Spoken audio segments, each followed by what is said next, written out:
The calm after the storm. Just a handful of occupiers have gathered in New York's Zuccotti Park after police moved in to clear the site on Thursday.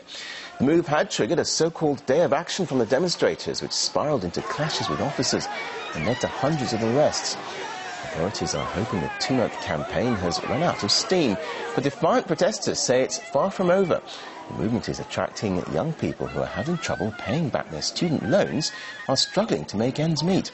RT's Marina Portnaya caught up with one of them.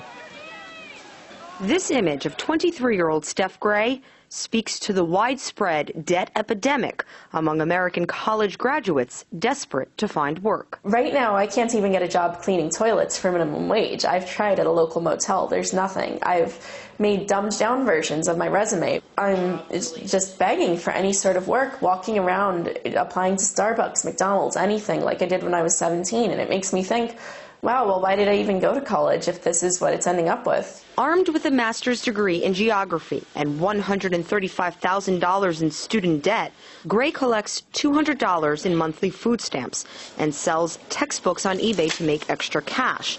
The struggling graduate lost both her parents by the age of 12. I'm approximately 2 months behind on my rent. I have no idea how to catch up. I lie awake at night just completely freaking out about this. I'm frightened of being evicted. But no matter how much she loses, she's obligated to keep paying back her private loan to Sallie Mae, America's largest private lender. I took out $40,000 in loans, and I'm already owing $65,000, and I just graduated a couple of months ago. $25,000 in interest came out of nowhere. Unlike federal loans, private loans can adjust interest rates as high as lenders want and don't offer consumer protection. Income-based repayment is not an option with any private loans. Neither is deferment for the unemployed. For example, right now I'm desperately looking for work, and Sallie Mae wants payments. They want me to pay about $700 a month. Gray is one of millions of Americans saddled and haunted by student debt, but very few have any other option. Tuition costs have risen 600% since 1980, and most of the top Ivy League colleges cost $50,000 per year.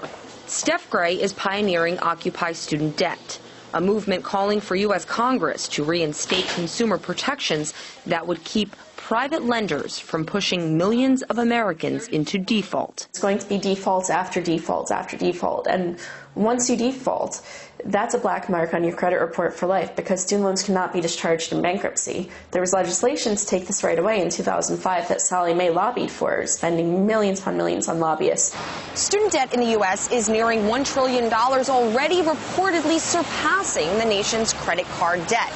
And today, a generation of Americans find themselves enslaved to banks and armed with a diploma that no longer guarantees a job. Marina Portnaya, RT.